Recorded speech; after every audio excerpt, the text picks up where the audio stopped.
Yo, what's going on YouTube? I actually want to talk about a card that's actually getting really popular that I'm starting to see other people post, which low-key has me in my feelings because I've been teching this card for weeks now, and I was going to use it as my surprise tech for Peoria, but because it's been announced and now everybody's just riding, I guess I got to go ahead and make the video. But I'm talking about Miss All Sunday. I know that everybody and their mom is talking about this card right now, but again, I've been running this for weeks prior to it topping, and I've already known that this has been a great card in the deck. I've already teched this card, used this card even before I seen people running it in Japan. I was running this card. I was heavily thinking about, damn, this is a great ass card. I can't prove that now in the aftermath because of course it's the aftermath. The only proof I have to this are the people at my locals who knew that I was running this card before it was popular. Like everybody in my locals, everybody in the TCG Discord will tell you that yeah, he was running this card prior to it being popular.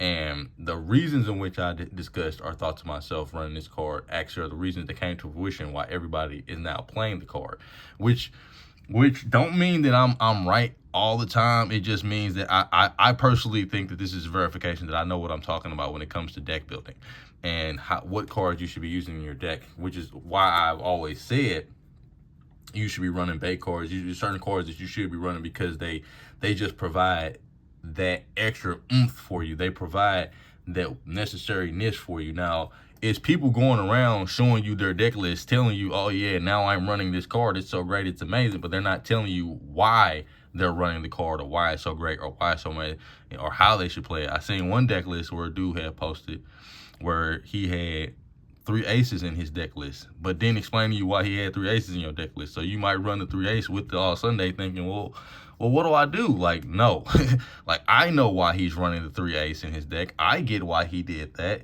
And I was on that same road too. And I'm even going to tell you in this video why it is that you want to run ace with the Miss All Sunday. I'm going to tell you this right now. If you're going to run Miss All Sunday and you're going to run ace, I'm going to tell you this right now. Don't run Beppo. Don't run Beppo. Don't run Beppo. I'm gonna tell you that right now. Like if you play in the Miss All Sunday combination with Ace, don't run Beppo. Beppo is going to hinder your ability to go into your Ace, because if you're going second, and you're playing Beppo, then you're not gonna get that extra Dawn, which means you're not gonna ramp to be able to go into Ace for the next turn. But if you play a Miss All Sunday, and if you have a Sachi and Penguin, then you can go into your ace extremely easy. Like it makes it to where like if you do play ace, it puts the game extremely in your favor because again, your opponent has to use two cards to deal with it, and they have to deal with it. You know what I mean? Because it makes it so there where it makes it where you can take a turn, not shambles, go to 7. Your opponent, if they would have swung at you and played a creature, you're going to get rid of the creature they swung at and the creature they just established. The only reason this is bad against Law is because a turn 1 Law player can essentially establish, if they have enough Dawn Ramp, they can establish 4 creatures, which is the only reason why I'm not for the ace.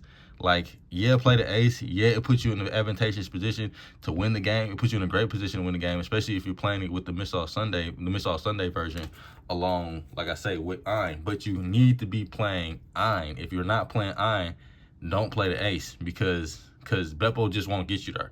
And then you'll have to play a turn where you have to play Miss All Sunday, or you have to play a turn where you have to play something else. But the Ein and the Mr. 2, the Ein and the Mr. 2 are what's gonna help you get into that play. That's what's really gonna help you get there. If you're not playing Ein or Mr. 2, or you don't have them cards in general, then yeah, don't do that. Oh my gosh. Missed call. Okay. I'll get back to that here in a moment.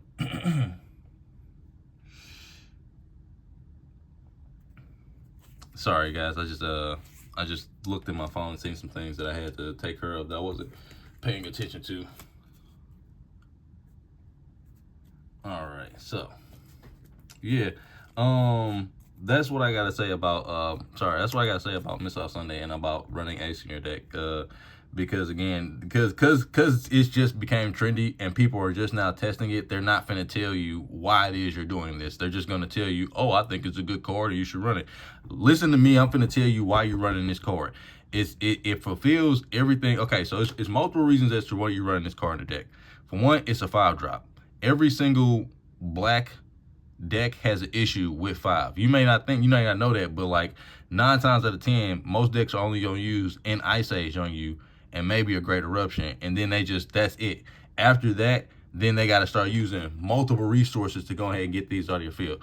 Aside from the fact that it ramp one, and as many people have already explained, it replaces itself in his hand, which is the reason why I initially started running this. Because I started looking at this and I was like, damn, I think this is actually great in law. I think this actually works beautifully in law. And again, I've been on this for weeks. I know I got a small channel. You know what I'm saying? You ain't really got to vibe with me or listen to me, but again, I know what I'm talking about. But aside from that, like I say, it helps you go into your ace a lot easier. It helps you go into all your into your other plays a lot easier.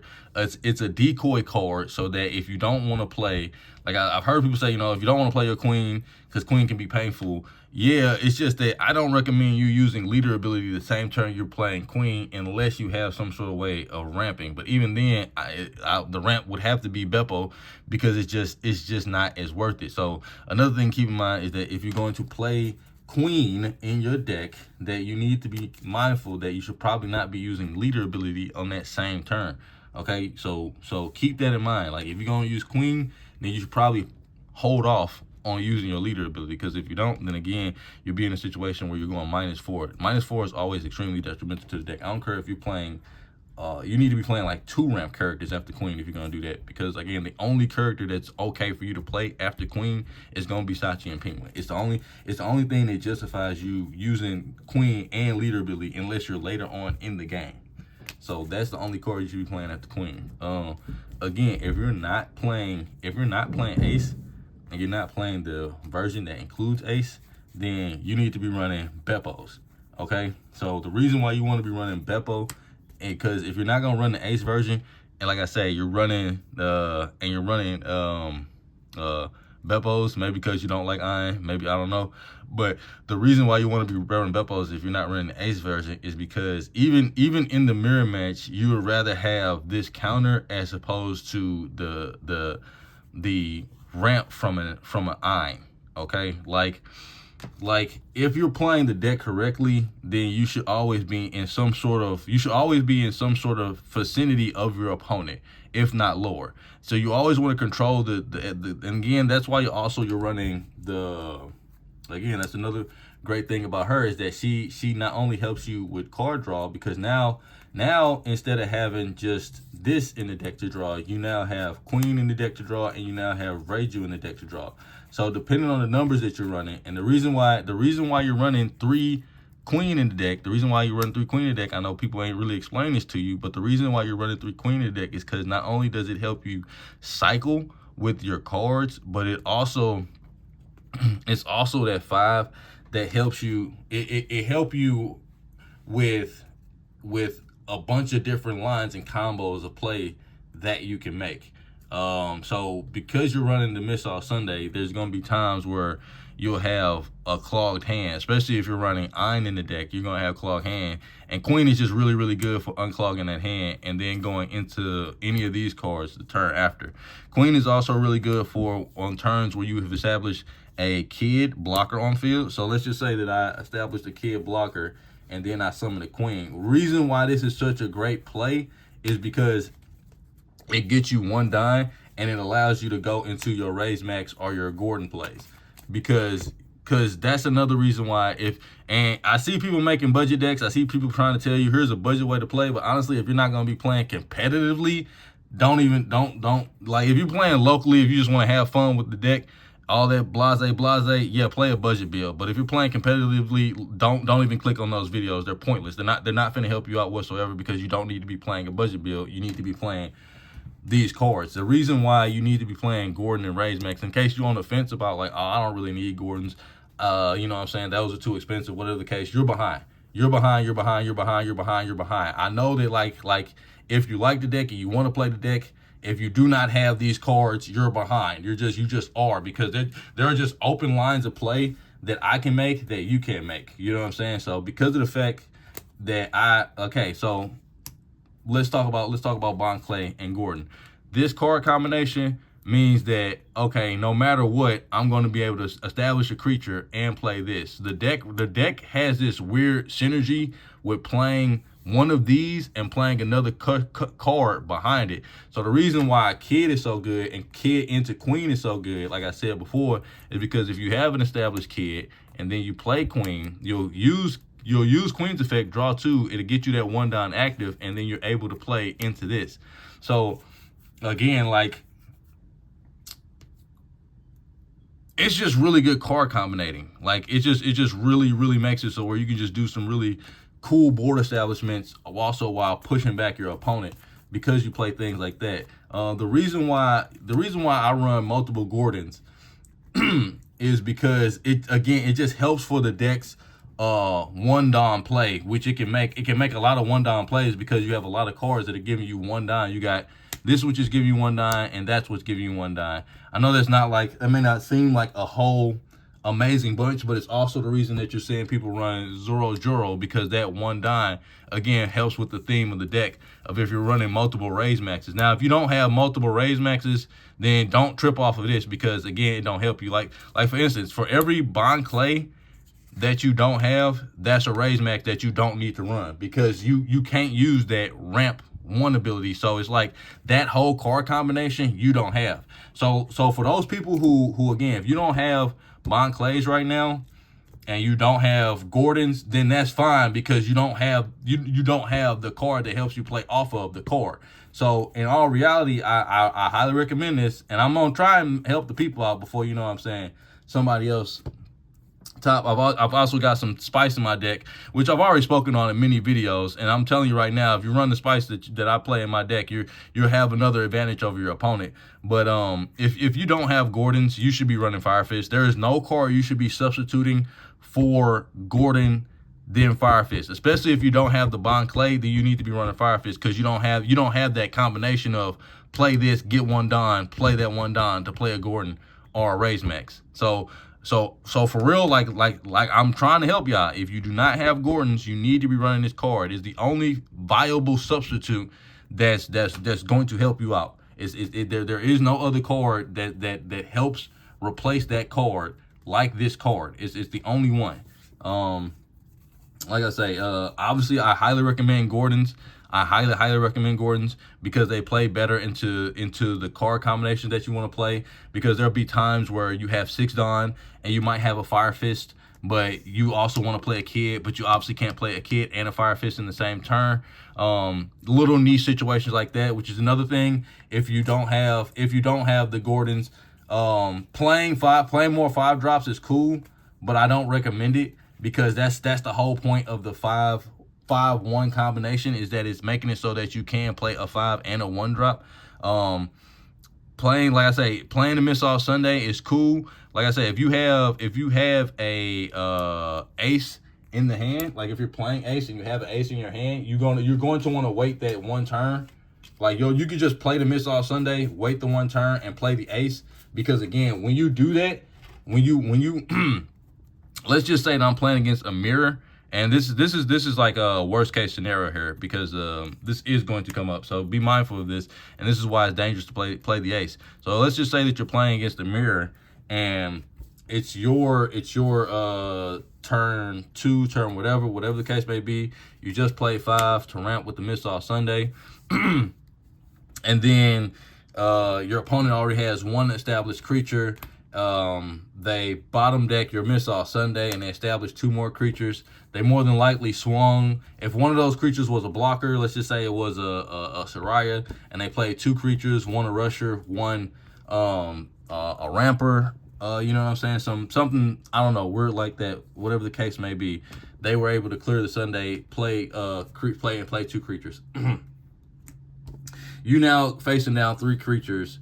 And let's just assume that you got 2 life because you counted out a 1, and you know, whatever the case may be. But like I say, you're staring down 3 creatures now. 1's a blocker, 1's attack, 1's rested. You play that ace, you can bottom deck the active and swing into the rested and play a creature of your own, putting the board state in your favor.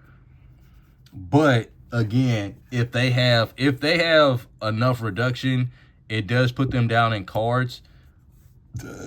which does advantage you because they had to use a bunch of their resources to get rid of that ace, which puts your opponent down because, again, if they have to use multiple reducers, that's less reducers that they have, that's less of a chance they'll be able to start knocking off board. And plus, by this time, you yourself haven't used any reducers because the ace is the only reducer that you have, so you still have card advantage over your opponent, and you're still leading in the game because of this. That's another reason to play the ace. But again, the ace is very, very dangerous if you don't open up with him. He can be cool mid-game, but it's a card that you essentially have to be setting up for the entirety of your duel. You have to be playing the game, essentially playing to draw ace. You can't play any other fashion because the instant that you go down 7-Don is another turn now that you have to wait. If you don't have the ability to ramp, then you have to wait another turn to go into that ace. So you essentially always have to be playing at 7-Don to ensure that that ace goes off. And that's really the only way that you should play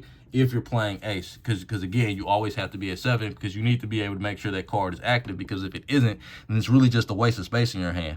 So that's one of the things about ace, why I'm up and down about him myself right now, is because if you're playing against a version of the deck that doesn't run ace, they can still just run you over. Even though you have the ace, you don't have the ability to essentially combat the board as much as you would like, because just that one turn of one extra creature can apply enough pressure to you to keep you from being able to do anything. And like I say, if they have the ability to get rid of the ace, they should. But this also goes back to why I run Fire Fist. Like, I'm going to run Fire Fist more than likely even in OP07. And the reason why I'm going to be doing this is because the reason that I'm seeing people are starting to run ace, people are starting to run sevens. This deck suffers against 7K attackers. It suffers because it has, like many people will tell you, you got to use 2 cards to get rid of a monster that has 7K. Anything over 6K, you finna have to use 2 to get it off. This you don't. Even if this makes it so where even if they do play the ace, this is the perfect counter to their ace play. So if you're not running ace, another reason why you should be running Fire Fist is because it's perfectly counters to the players who are running ace. Like my build is to counter whatever kind of build can be played, if that makes any kind of sense to you. Like, I've played my version to counter whatever type of version my opponent can cook up. I made sure that I have all of the necessary outs for the mirror, and also play the mirror. This is why I've said that I don't like running Bon Clay in multiples, because the first thing you hear about people say, the reason why, all right, so I am running Bon Clay in 3. Like, would I run it at 4 to get the iron out of my deck? Yes, because I just don't want to run anything that's 9 counter. And that's the only reason that I would run this at 4, because it also has the ability to ramp. But aside from that, I'm not the biggest fan of this card. I think that this card is, I don't want to say it's mid, but I don't think it's, like, the fact that it ramp active is really what's the saving grace of this card. That's really what get me, okay, bro, I fucks with this card. But that's it, because it helps you with that play 1 for Gordon Raise Max play is the main reason as to why I play this. And it's also good to play into your kid or to play into your Miss All Sunday. Like, playing these 2 back-to-back, playing this and then playing this off of that is really, really, really good, because it puts you in a position where you're finna have that 6-Don for your next turn, so you will be able to make that Gordon or that kid and that Gordon whatever play that you want to make. Some other tips that I want to give y'all about playing this thing, because I know ain't nobody finna give y'all the game on playing this mug, so that's why I'm just trying to get the game, because I see everybody just, like I say, riding right now without really knowing why they riding for. But yeah, it's really, like I say, it really helps you in your black matchups. It really is amazing to, like sometimes you want to bait out cards, so you'll play the Miss All Sunday before you play your blocker. But honestly, sometimes I'll risk it for the biscuit and I'll play the kid blocker first, because if you play kid blocker before you play her, then you'll get an additional ramp the following turn. You hear what I'm saying to you?